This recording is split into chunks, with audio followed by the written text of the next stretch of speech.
From boardroom meetings to bedtime stories, Coffee in the Barn explores the delicate dance of balancing the demands of our professional lives with the joys and responsibilities of being moms.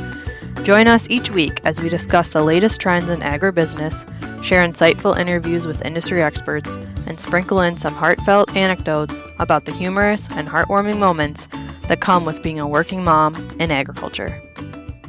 Hey guys, welcome to this week's episode of Coffee in the Barn with Casey and Morgan. This week we will be discussing fats and sugars and proteins and breaking down these macronutrients and further discussing why they are important and the balance and moderation of how we fuel ourselves and our brain. If you're listening to this after the Super Bowl or Valentine's Day meal, it doesn't account.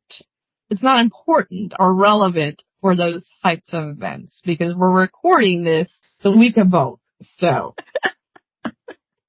it's all in moderation. You know that you might be splurging a little bit more on chocolate within the next couple days or just food in general.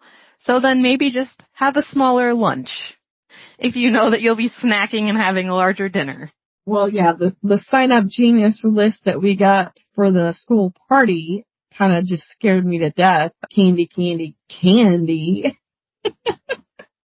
That's one thing I make sure not to bring to parties, is because I feel like people all, like, that's just the easiest thing to bring is, like, brownies, as I just made brownies today to bring.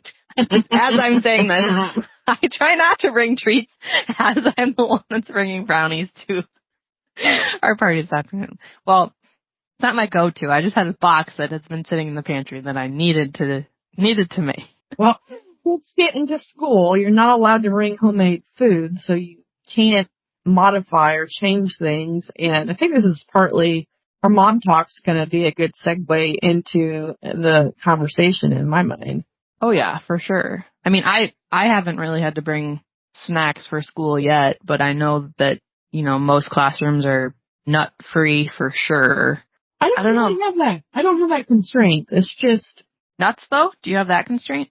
Depends on the kid or the classroom, but I don't think we had that constraint. It just has to be, you can't make it, which drives me nuts because I could, you know, put together something potentially healthier like veggie sticks or fruit, but I guess kids really don't eat that either, so...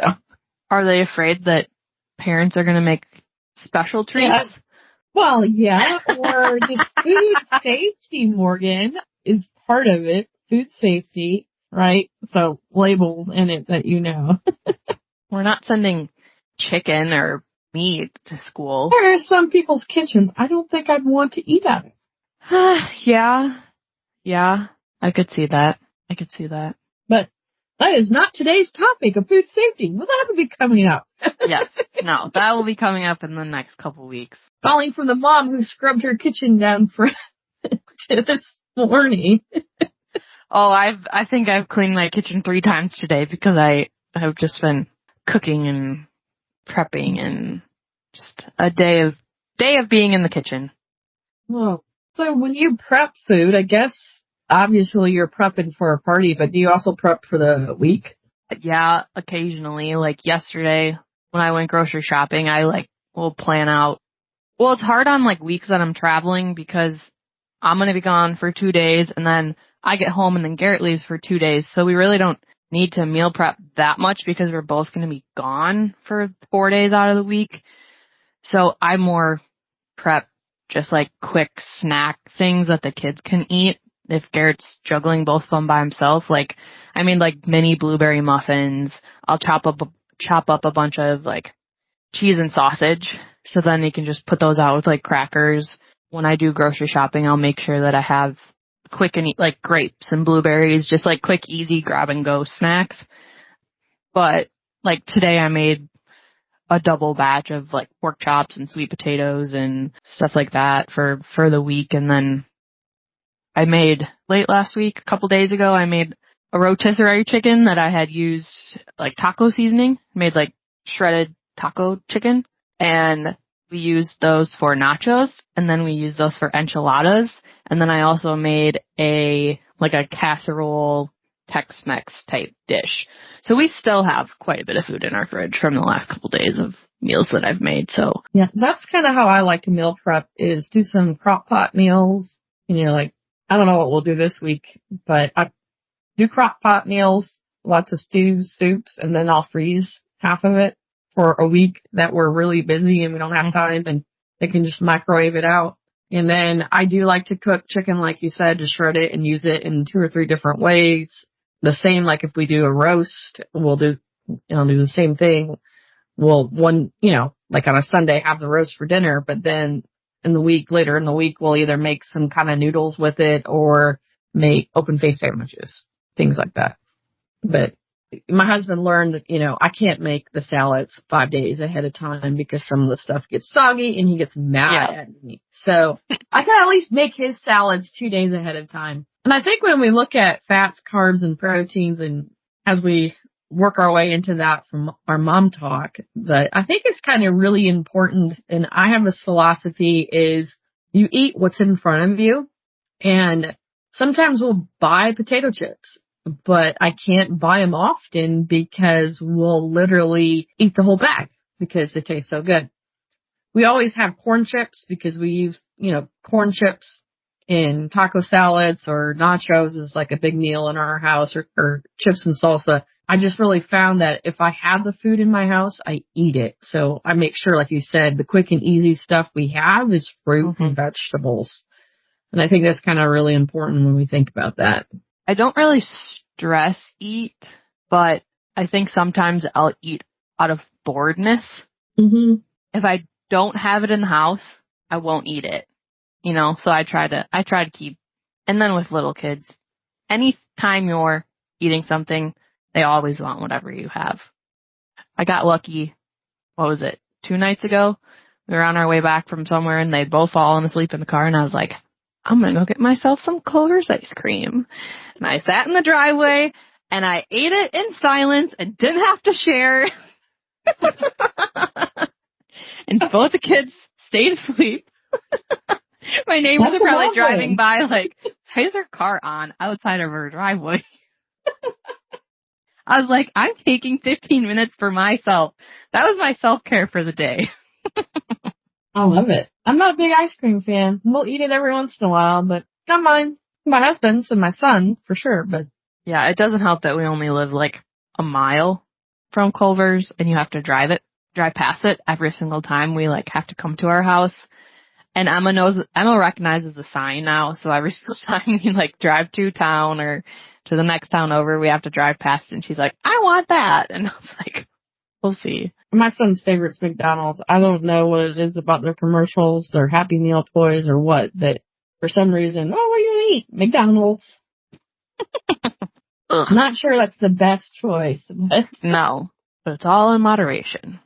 Okay, so I think we should break down for our listeners a little bit more on what are the top 3 macronutrients. So we have fat, protein, and carbohydrates. Yeah, and I think today in the world of human nutrition, those 3 are very confusing for a lot of people. But it's something, as animal nutritionists, we look at and we balance every day. And a lot of times we don't have to use a variety of things to get it right.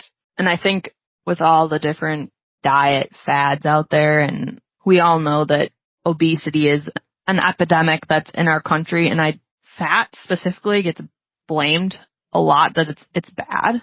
And in some forms it is, but you need fat to fuel your body, especially for energy storage, hormone production. Fat comes in 3 different types, saturated fat, unsaturated, and trans fat. Trans fat is what you're going to find in your potato chips and a lot of the processed foods. Unsaturated fats are also in a lot of those, if you label bad foods, but ones that you shouldn't necessarily eat all the time. But like good fats would be like an avocado, olive oil. Could be from an egg, too. From an egg, yeah. No. And I think, even we're learning, even sound nutrition is a great aspect. And I'm sorry, I'm going to go back to that more because I know it more, but we're looking at even fat types and the chain length of fat. So when we look at fats, humans, we try to call it trans, unsaturated, and saturated, but we're even going into looking at these fatty acids for a lot of health benefits by isolating the omegas. So that's really rich, right? Omega fatty acids, those are the 6 and 9s. We're looking at medium chain fatty acids in the 9s, 10s, and 12s, different things like that, as well for disease control and natural health benefits. And when you look at where you get those types of fats, you can either isolate them, because we get them from the same source. Coconut oil is something you could eat, but in the animal nutrition world, if we want a specific chain link because we know it does a certain thing, we will isolate that and feed those to the animals, where in the humans, you'll get all of those, but not necessarily that isolated benefit. But it's really the types of foods, and, you can see it in different genetics, or people evolve from different regions on different types of diets, like Mediterranean diet versus the American diet. I think it's really important. And I think, Morgan, in one of our first episodes, you mentioned your role of your undergrad, and what made you become a nutritionist is you did the trial with a really high fat meal with a pig and a normal diet. And I think it's just really, like I said, it's moderation, and everyone's like, oh, I can't eat that on my diet. And I'm like, you can have things, but don't go to McDonald's every day. Don't know if I have anything else to add on fat. Well, animate fat, and it can go into carbohydrates and sugar, because that's part of this conversation as well. And when people talk about, I eat empty calories. And as a nutritionist, I see that as I'm eating an empty calorie, I ate a huge bag of cotton candy. We can use that, for example, because that's primarily carbohydrate in cotton candy. Yep. And that's kind of that empty calorie. Or I ate a bag of potato chips, because I did get my energy and I did get my carbohydrates that I needed. So sugar is a form of energy, right? The carbohydrates, different complexities of sugar put together. But when I look at it, it's empty calories because I didn't bring in everything else that I needed with it. I need a balance of protein. I need a balance in vitamins and trace minerals, even, the protein to fat ratio. And that's the biggest difference that we do in animal nutrition. I think that people don't understand is that we have ratios of specific amino acids, which amino acids are the building blocks of protein. And we have ratios of those to energy. So when we give our animals their diets, it's not what we would consider in the human side empty calories. It's really very targeted. It's very targeted nutrition. So every bite they get is hopefully everything they need to thrive. And if we get those ratios off, the animals will either get fatter or they won't grow properly. Or maybe they can't have babies if they're moms. Or, if you feel sluggish or sleepy, there's some things there to look at. And it's incredible what I've learned on nutrition. And that's why I just laugh at all these crazy people on the internet of like diet fads and this and that. And like the V-Shred guys, one for instance, he just drives me nuts, and he's like, this is a metabolism killer. This is a metabolism killer. And I'm like, well, my butt sitting on the couch is a metabolism killer. Looking through these videos, watching you. Growing up, we had some friends that we grew up with, and their parents were pretty strict on sugar, and the kids were not allowed to have any type of candy or anything. Like, all Halloween candy was donated. They did not have sweets or anything in their house. As soon as they got outside of their house, like either at a school event or someone else's house without their parents there, it was crazy how much they just literally just stuff their face in sugar. And I was like, oh my God, presuming they probably would get sick because they were never allowed to have it. And then as soon as they had the opportunity to have it, they just went balls to the walls. Well, it's like the drinking problem here in the U.S. They don't have the same binge drinking problems in younger people in Europe than they do here, because drinking's a part of a culture. I mean, that's another good example. Yeah, no, for sure. That's why we let our kids have sugar, but we don't let them have sugar multiple times a day, all day long. It's very intentional, I guess, when they do have a treat, whether it's after they had dinner or, when we were potty training, it was you get 1 M&M when you go pee and 2 M&Ms when you go poop. And we use the mini M&Ms. Sorry, my point I was trying to make about sugar is that everyone blames sugar is bad. And yes, the sugar in processed foods I would say is bad, but there's naturally occurring sugar in fruits and vegetables. And that sugar is not bad for you. No, I was going to say Arthur and our family eats a lot more natural sugars than we do processed sugars. And that was the only thing that scared me off about that list for Valentine's Day is it was all processed options. And that kind of we work on that, right? But like you said, it's a hard battle to fight. Do you want to be that demon mom that you can't have any of that? And then as soon as you're not there, your kid behind your back eats so much and makes himself sick. Mm-hmm. I think that's a balance. I think this is a good time also then. We talked a little bit about fats.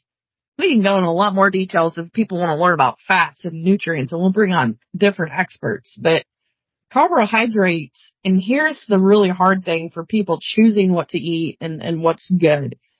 And what people don't realize is the two main sources you get your energy from to run your cells, run your body, or that can make fat, you would assume that's fat that you digest and the carbohydrates you eat. Yes, but you can also convert if you eat an excess protein into energy. And that's where that keto diet kind of works a lot. You change your pathways and you upregulate the ketogenic pathways in your body with the fats and the protein. So everything you put in besides maybe water has an energy. Or, some rock and different things like that don't. But most foods could have an energy equivalent. But where we say eat salads, maybe you're, not as well as a cow could get a lot more energy out of the salad than we can because they have the microbes that are actually digesting the salad. And then they utilize the metabolites of the microbes, or they use microbes themselves as either protein or energy. And so everything works, and it's just really that balance that you find. And I think carbohydrates, one of the unique things I've found about that in research is sometimes these are fructose type products, fructans, pectans, beta-glucans that you'll find in yeast and different things. They have natural benefits, or they can sometimes not be good. So you get down into the different oligosaccharides or components of, these complex compounds, and there's benefits there. But it's really understanding the carbohydrate profile, and I had the unique opportunity at AB Vista, and I still don't know. Fiber is actually carbohydrates. You kind of get that confused in nutrition a little bit, but we're still just understanding the different fiber components of feedstuffs and food to what those benefits are. And I guess that's unique in our time period as swine nutritionists, even that's still ever on our mind, and we're learning the benefits of fiber, because carbohydrates, where you're eating an apple, there's fiber there. So how much of that fiber is utilized for energy, or sometimes you just need fiber to help you stay regular. Yeah, and I think fiber has been a huge research topic for us over the last year or two. And when you look at fiber, you can break it down into soluble or insoluble fibers. And solubles are going to be those that we can digest easily in the small intestines, and the insoluble fibers are going to be those that are digested in the hindgut by the microbes and bacteria, the naturally occurring bacteria that we have in our bodies. And so we've found that pigs, and I'm sure humans as well, there's a balance of the insoluble and soluble fibers that you need to have to help create the best gut environment that we can to help digest our food. And the fibers will also adjust the passage rate of the nutrients. If the food you're eating is going through you too quickly, you're not going to be able to absorb all the nutrients from it. But if it goes through your system too slowly, you're going to end up getting backed up and, all that fun stuff. So I found it interesting, and I have to give Denny McKilligan the credit for this because he told me, Dr. George Fahey, he's a pet nutritionist or fiber expert. Didn't start out on pets, but I think he primarily works on pets now, looking at fiber and heat. And Denny was telling me the story. He comes in and says that how much fiber do you guys get? He asks the audience, and everybody says, well, we eat salads. He goes, well, that's not fiber because that's 90% water. And so I think it's really important as we look at it, and like oats are a main part of my fiber component because of the type of fiber they have. And because of the fiber they have and the different mechanisms that they do in your body with that type of fiber and those components, they have heart health. It's not like they're going around to your heart and scrubbing your arteries. They're preventing some of those bad fats going to your arteries in the first place, but also different mechanisms of how, as you said, that balance between insoluble and soluble it's a very complex. It's not simple to say. And I think on human nutrition, what just kills me, all the information out there, they try to make something very complex, very simple, which I understand, but it's not. But then you also allows for anybody to be an expert. And, one of my doctors says, well, we need more nutritionists in our field. And my problem with I could probably go get my license and become a dietitian or a nutritionist. But one of the main problems I see in human nutrition is, are you going to get people to follow your diet? Eggs don't have a choice. Chickens don't have a choice. Yep. If they're hungry, they got to eat what's in front of them. Sometimes I wish I could do that with my toddler. I just make up a super high protein cornbread and put some butter on it. Sometimes I wish she would just eat because she didn't have any other options. But I guess that's one of the benefits we have to being human is the variety and the different things we have available to us. And it's part of our culture, and that we have to realize that is food's just always been part of our culture. It's necessary. And so it makes it very complex on the human side, where animals is easier. And I guess the next main one is protein. And as you get older, like the elderly and the young probably don't consume as much protein as they need to in their diets. We get protein from meat sources, but there's also protein in eggs, in beans, nuts, seeds. There's a lot of different sources of protein. And protein is, kind of discussed, protein is broken down into amino acids. Our body can only make, 7 out of the... the essential versus non-essential amino acids. Yeah, there's only a handful of amino acids our bodies make. Otherwise, we need to get those additional amino acids from... And I can still remember the essential amino acids by this from Animal Nutrition 101, Private Tim Hall, PVT. Oh, yeah, that's right. Tim Hall, right? Phenylalanine, PR. Private's a V, so valine. Oh, valine.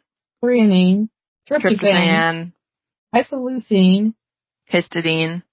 Oh, methionine, M. Yep. Histidine for Hall, arginine, lysine, leucine. The essentials that we have to consume that we can't make. And I always thought that was interesting, that the essentials are the ones we need to consume. The non-essentials are the ones that we can make. But you still have to have enough protein to make the non-essentials. So we've even found that in the low crude protein diets in pigs and poultry is how low can we go? Mm-hmm. And we can use synthetic amino acids and really dial in that amino acids. But there's still a point that we lose growth performance in these animals because we don't have enough of the non-essentials. We still need those nitrogen esters and different things to be able to create them. And so you'll see a lot of supplements for even humans for performance, right? You take these different amino acids and you take some before, some after, and they're supposed to help you perform better. And there is some research on that, but it's also some of those amino acids you're taking goes into energy pathways to help, help that as well. So I think it's kind of cool. I think for listening to this, you're not in the industry. We have on here that we want to talk about how ingredients apply to livestock. And we talk a lot about moderation. But I think if we want to connect it back to human food, Morgan, I think it's been mentioned in a couple podcasts, or it will be on some different things coming up, is that livestock are the garbage disposals for human food as well. So a lot of stuff humans won't eat or bad stuff, we use that for feed in the livestock world. On the livestock side, moderation is important on the human side, but it's also important on the animal livestock side, because livestock can have too much of a certain type of ingredient, and then it can negatively impact their growth. Well, I would also say toxicity is something to talk about in that space. Even water can be toxic. Mm-hmm. And I've been close to having water toxicity in my life, so I actually kind of know what it's like. You're so hot, you just keep drinking more water, and you didn't replace the salt. So, yeah, there's a lot of things we have to watch out with what animals eat. And it's an example would be this spring coming up. You see all the baby calves out there and all the cute cows on the pasture, and you put horses out there. So like horses and cattle, you have to have a special trace mineral block for cattle in the spring because the grass is so full of sugar. And so you even with horses, so you've had them cooped up so long inside and you just want to put them out on that fresh green grass. You have to watch how much they eat of that new grass because it's full of sugar and it can cause colic. So those are kind of two good examples in my mind of, ingredients and moderating what they eat and the timing and things like that. Yeah, another ingredient that comes to mind on the pig side is distillers. There's some negative side effects of distillers as well, that if you do start feeding too much of it, it can negatively impact the digestion and other aspects of the pig as well. Tell the audience, in case they're not sure what distillers is, what it is? Yeah, distillers are a byproduct of corn. Well, ethanol production. Ethanol production. And what we found early on when we started using distillers, when the big ethanol boom hit, was the fact that it impacted, actually, of all things, bacon quality. It made floppy bacon. And because of the type of fat it put in the pig, it was a softer fat. And we had to learn how to even go back with utilizing distillers and getting that right. So we didn't have bad bacon or floppy bacon, and you couldn't cut it. It'd fall apart. And the belly used to be a byproduct. It wasn't on a primal cut. When I went to school and studying it wasn't necessarily deemed a primal cut. And today, go to all these sandwiches. Everybody who eats chicken also probably has bacon on their chicken sandwich. And that is one of our top sellers. So it became a real big problem for us in the swine industry as we started to learn how to utilize distillers. And part of the reason also is that because it comes from corn, it is the concentrated protein version of corn. And we had to go back to some amino acid ratios. And today we're even studying that with high corn leucine, and what is the ratios of leucine, for instance, in our diets to optimize growth performance. Yeah, and I know you've mentioned ratios of amino acids a little bit, and I just kind of want to break that down a little bit more for our audience. So for when we're formulating livestock rations, we compare all of our amino acid levels to lysine, because that's the first limiting amino acid for pigs specifically, and I think for most poultry, because they're birds, they're not mammals, with methionine. But they still will ratio off lysine. They still ratio off lysine? Yeah, but methionine is their first limiting amino acid. If I remember right. Mitch could shoot me if I got that wrong. At least that's what I think it's set up in my software as. Yes. So that means that if the diet does not contain enough lysine, the animals will not be able to utilize make the them. other amino acids that they need to make. Yeah, they'll eat for their first limiting. It's like a barrel, and that's the best way to describe it as I remember from nutrition class. It's like this barrel of water, right? And you're going to have a leak. And if you eat to the amino acid that you need because you don't want to lose everything. So if you're limiting on lysine, you could be adequate on every other amino acid, but because you're limiting on that first one, everything leaks out. It doesn't do you any good. Because you can't construct the proteins you need to go with the other one. So that's kind of why we talk ratios, and to me that visual always stuck as of remembering the importance of those ratios and the animals. So interesting enough, the animals will eat towards what they're deficient in. So if you don't feed them enough fat or enough energy, they're going to eat more until they have enough. You don't feed them enough lysine, they will do the same thing. So whatever they need to keep growing or living life to meet homeostasis, they'll eat towards that. And that's where those excesses come in. That's why we say moderation.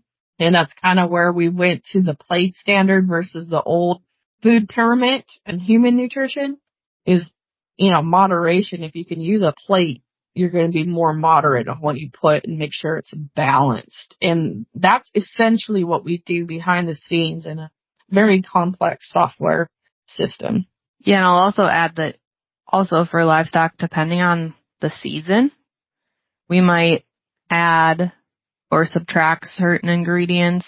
Just like, for example, pigs don't eat a lot during the summer because it's so hot. They experience what we call heat stress, where same as if you were extremely hot and you had issues regulating your body temperature. Pigs don't sweat.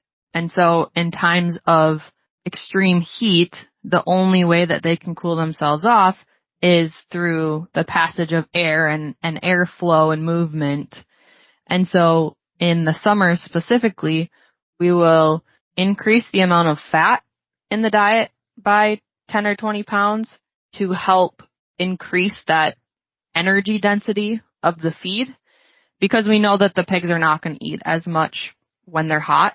So we want to make sure that what they are eating is very energy dense so that will help make up for the lack of what they're eating. And that's one reason that we do that, because they're not eating as much, but it also, fat digestion produces less heat than fermentation does in a pig. So if they ate a really high carbohydrate diet that had a lot of different fibers in there, and they were doing, especially the older pigs, a lot of hindgut fermentation, or the sows, that produces heat. In the wintertime, that's great. It helps them maintain their core body temperature. But in the summer, it is not. So why do camels really they don't really store water like people think. And this is another good example, is how camels are utilized in the desert, right? Where there's very little water and it's very hot. And they tend to store their energy in that water. And the reason why they don't need to drink as much water is stored as fat. So once the fat breaks down, they get the water molecules from the fat as that breaks down. And so that's a unique animal. And what's cool over there is they even milk camels. I've not tried camels. I've heard that before. So have you ever tried milking a camel? Probably as hard as milking a pig. But I know somebody in Pakistan who does research on them, and I think it would be really cool to go check it out. But I find it's interesting, and I use the camel as a good example because it's an animal that adapted to the environment that it was in and how it utilizes fat differently than we would. And I think even on humans, if we look at our different ancestors, brown fat, for instance, is another good example. Some genetics have more brown fat, which came from colder regions that you can stay warmer easier, where some people from more tropical regions don't have that kind of fat.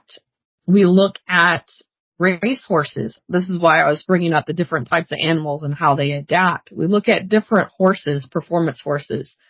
So we look at an endurance horse versus a speed horse, the muscle twitch fibers. So slow versus fast twitching.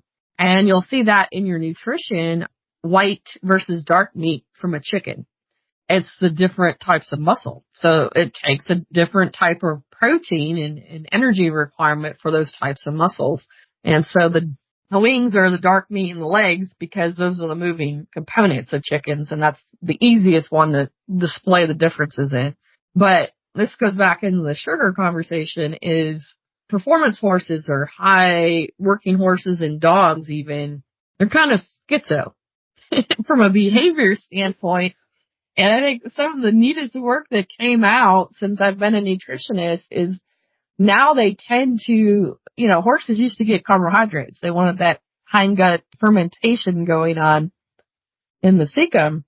But now they feed them a high fat diet and they seem to have less behavior issues with them than they do sugar. And I think that goes into kids and what we were talking about. Those kids who never had sugar, probably got themselves sick and ate too much. But I see that in Arthur. I have to watch his sugar level because I just think things get out of balance, and depending on your genetics, it's how you can handle it. And it's the same with hormones. And, I'm hoping someday that we'll have a metagenomics profile on people that we can help, target this weight issue. Because my friend's a great example. I love her to death, but she struggled with weight loss ever since she's had kids. And, she had the surgery, 1,200 calories a day. She did everything she said. And the best she could do was lose 20 pounds. And, you go in society, you see these tall people who eat whatever they want and they're skinny, but they die of heart disease, for instance. Like I have a heart attack. And you would never think they look healthy, right? That they would have been the one to die of heart disease. On the human side, your body is kind of pre-programmed to a set weight. Body has its natural, I would say, 10-pound fluctuation of where like your maintenance level is. Obviously, you can eat yourself one way or another, but more than likely, if you're just kind of maintaining, your body's going to naturally fall within this certain weight range. And I'm naturally going to be chubby.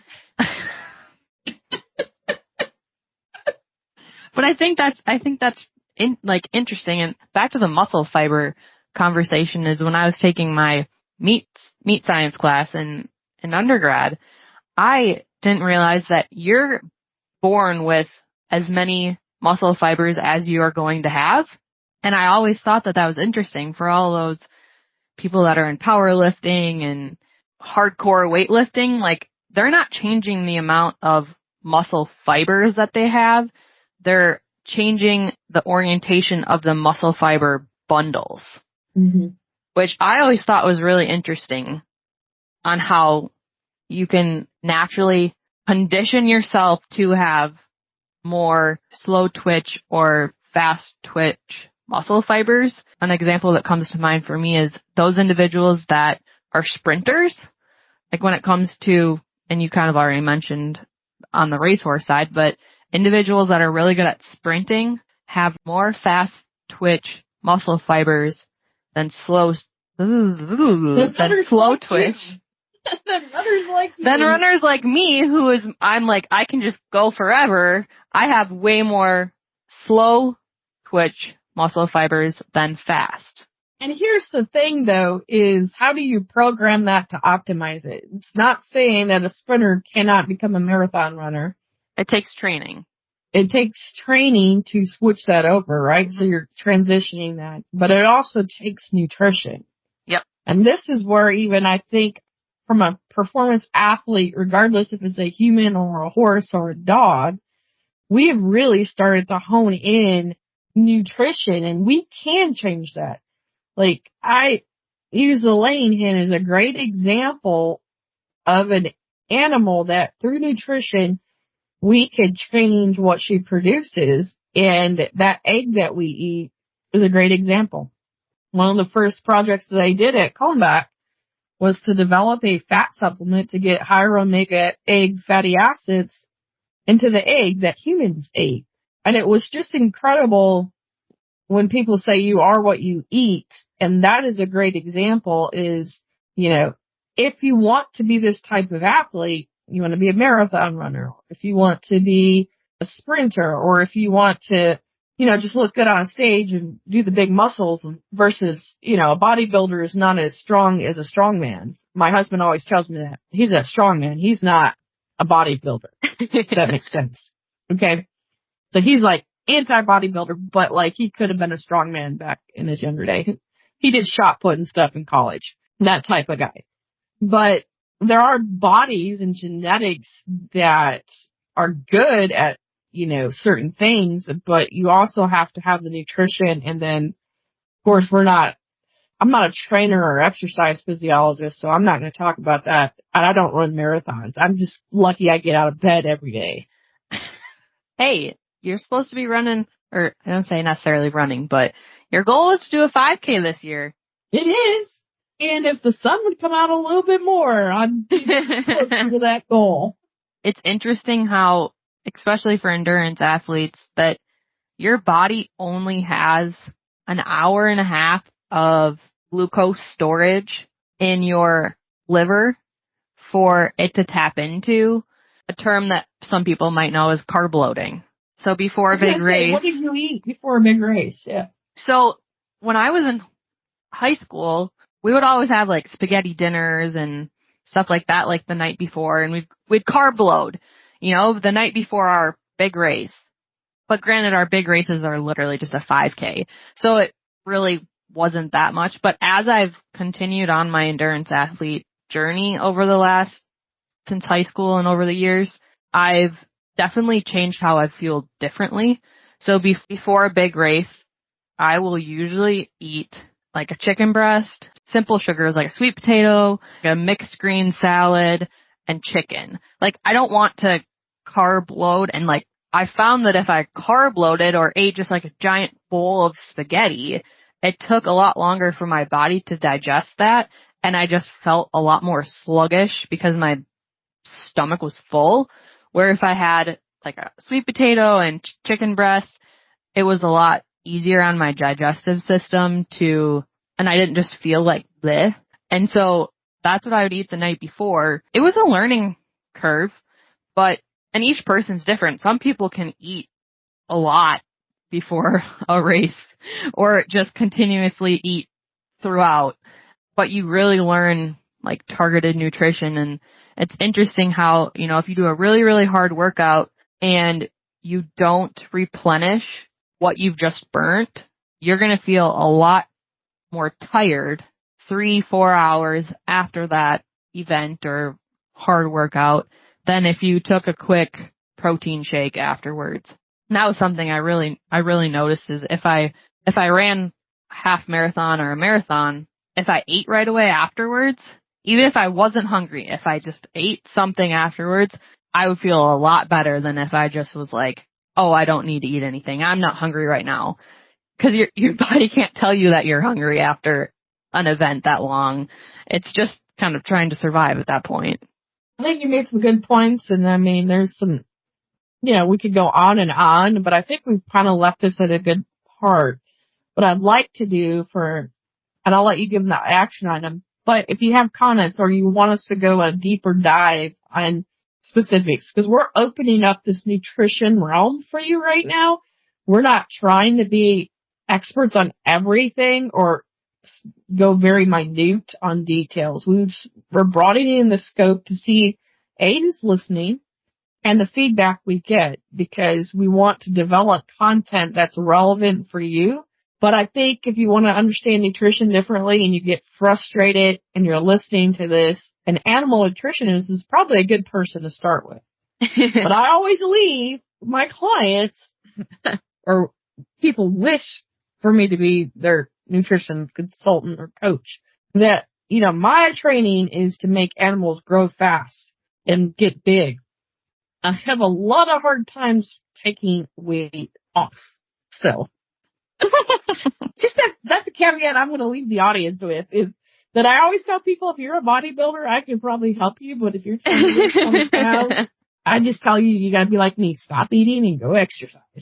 Yeah, it's calories in, calories out. And I think what I'm going to just leave with the audience today is there are a lot of great like meal tracking apps, food journals, record keeping type applications that make it really quick and easy just to kind of see what your diet looks like. And if you do have a hard time categorizing fats, proteins versus carbs, just being able to enter all of the different meals that you eat within an app or a food journal and having that break things down a little bit for you to help, if you're exploring how you're fueling yourself. Our action item for the week, I think, is just take some time if this is something that you're interested in and want to learn more about. Take some time to evaluate how you intake fats, proteins, carbs, and the balance that you have within your day and during each meal.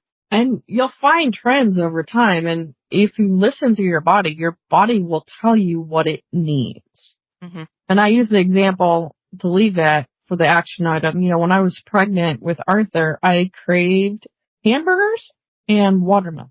And I think the hamburger was because of the iron protein, right? Growing the fetus. I don't know about the watermelon, but the water, I guess. Sugar, I guess, just that fast glucose. Yeah. I like watermelon, but I craved it when I was pregnant. Well, there's worse things that you could crave than watermelon. And ask yourself that, she gave you an action item to write things down. But I would say in that journal, if you're doing that, is if you had a craving for something, ask yourself why your body may be craving that. So with that, thanks guys for listening.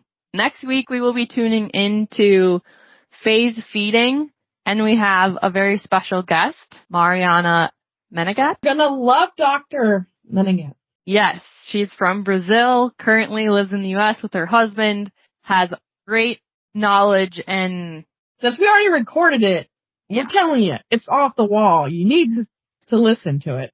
Yeah, she does not Casey really nice and job. Morgan anymore. We're bringing out some rock stars. So with that, see you next week.